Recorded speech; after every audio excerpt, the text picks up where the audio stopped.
All right, everyone, the time has come. These right here are my top 5 movies of 2022, beginning with number 5, of course. This is where I have Cha-Cha Real Smooth. Just in case this one passed you by, it's an Apple TV Plus movie, so you can go ahead and stream it over there. And I found it to be an incredibly sweet and sincere coming-of-age journey about a guy trying to find his path in life and also meaningful relationships within it after graduating from college.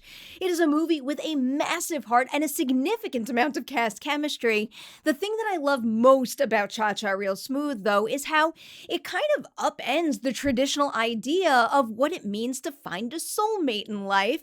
It isn't just about love at first sight and living happily ever after. There are so many possibilities out there. Cha-Cha Real Smooth is a highly enjoyable and super charming rewatchable movie, and it's also one that really did inspire me to reconsider the value of certain connections that I have in my own life. So I will be taking this movie with me probably forever for both of those reasons right there. Moving over to my number 4 now. This is where I have Glass Onion, a Knives Out mystery. I like all of Rian Johnson's movies. I very much expected to like Glass Onion a good deal, but I do think it is one of the greatest challenges when making a sequel to get a viewer to say, I liked this new movie just as much as I liked the original, but for different reasons, and that's what he does here. It very much feels like a new case for Benoit Blanc within this world, one that also functions as a searing indictment of how the richest of the rich operate, but thanks to the new location and the more playful form of comedy, it does have a very unique feel to it, and I think that's a big reason why this series has such great promise going forward. There are just so many different ways that Johnson and his team can very much stay the course, but also while playing and finding new ways to keep things fresh. And speaking of Johnson and his team, this is yet another example of their incredible attention to detail and very, very thorough understanding of what needs to happen in order to bring this story to screen in the most effective way possible.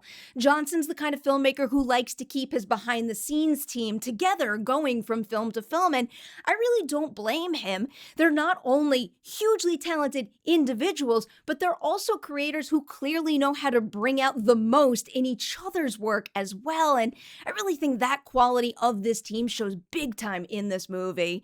But of course, we do have a bunch of new collaborators for Johnson to work with in the ensemble here, and everyone in it is really perfectly cast, but I have to say that Janelle Monáe is the showstopper for me, one of my absolute favorite performances of the entire year.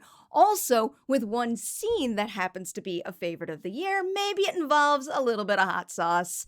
All right, we're moving on to my number 3, and this is where I have Guillermo del Toro's Pinocchio. It's hard to find a place to start with this one, but I guess I'll begin with the craftsmanship, which is just absolutely mind-blowing.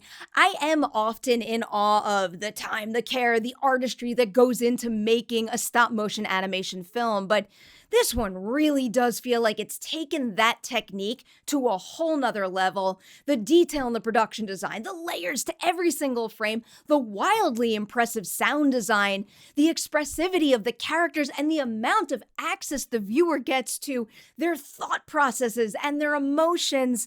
I really could go on listing standout elements that are on the technical side of things, and then you pair all of those with a deeply moving adaptation of this story, and you wind up with a finished product that I think really is deserving of the word masterpiece. The prize in this story isn't conforming and becoming a real boy. It's a film about breaking the mold. It celebrates imperfection and uniqueness, and it emphasizes the importance of never lying about who you are, and it does all of that in just the most Guillermo del Toro way imaginable. He does ooze respect for every single individual involved in the filmmaking process, but this movie earns its title. This very much feels like Guillermo del Toro's Pinocchio, and I love it. All right, we are at my number 2 now, and this is where I have Scream. It is a big deal to get a new installment of your favorite film franchise over a decade after the release of the last entry. So, to get a new Scream movie in 2022 that feels like one big celebration of a series of films that I adore dearly and have significantly shaped the movie lover that I am now, while also pushing the franchise forward in an exciting way, it truly meant the world to me.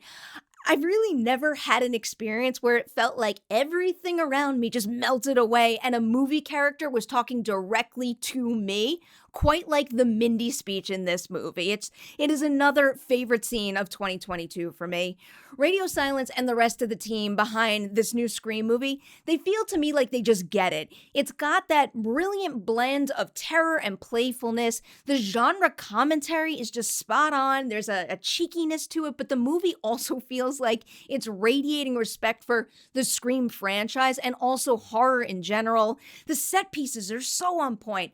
The Jenna Ortega opening I love. The Wes and Judy Hicks sequence is a personal favorite of mine, and really just everything that Mikey Madison is doing in that kitchen scene. This is yet another instance where I could really go on and on listing things that I love about this movie, but I will say the biggest of the bunch is that, to me, this Scream movie felt like it was made by Scream fans for Scream fans, but could also do for horror newcomers what the original film did for me, and that serve as a horror gateway by delivering a new story, but one that heavily emphasizes that it's only here because of what came before it. That's where I'll leave you on Scream, and that means we are on to my favorite film of 2022, one that I really think has come to define this year of cinema for me. It's Everything Everywhere All at Once. I have been saying this ever since the movie first hit theaters.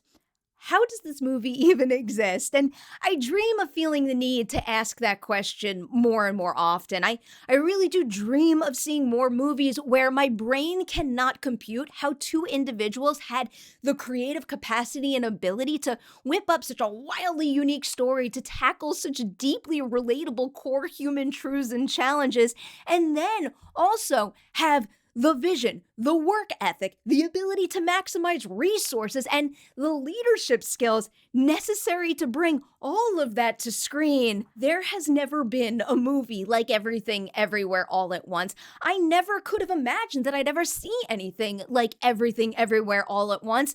And also, I think one of my absolute favorite movie memories of 2022 is seeing this bonkers concept bring so many movie lovers together. I really can't think of better reasons than what I just listed to be celebrating a film in my top 5 this year, and also celebrating a movie that achieves all of those things well beyond my top 5, like maybe at the Academy Awards.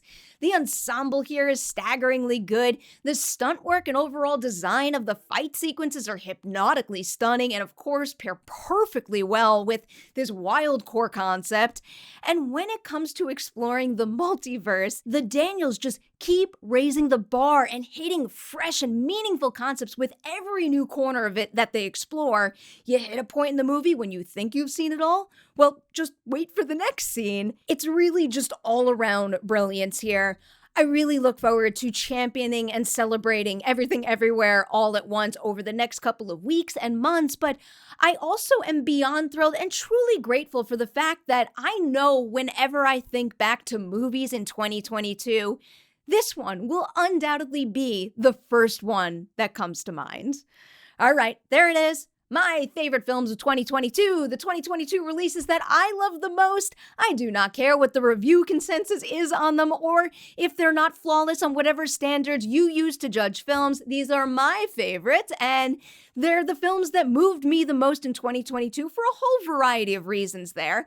And of course, I encourage you to do the same with your lists as well. Hit that comment section below and share your top 5. And as I often remind in most of my videos, but it feels especially important here, please, please, please be supportive of one another. Even if I don't love a movie, I am a big believer that every single one has a fan out there, and I really do strive to respect that on this channel, and I hope you do the same as well. My list is very personal to me, and I have a feeling yours is very personal to you as well, so I'm excited to see them and also to celebrate what meant the most to you in terms of cinema in 2022. Thank you so much for watching this video. Stay tuned. More 2022 lists coming your way very, very soon.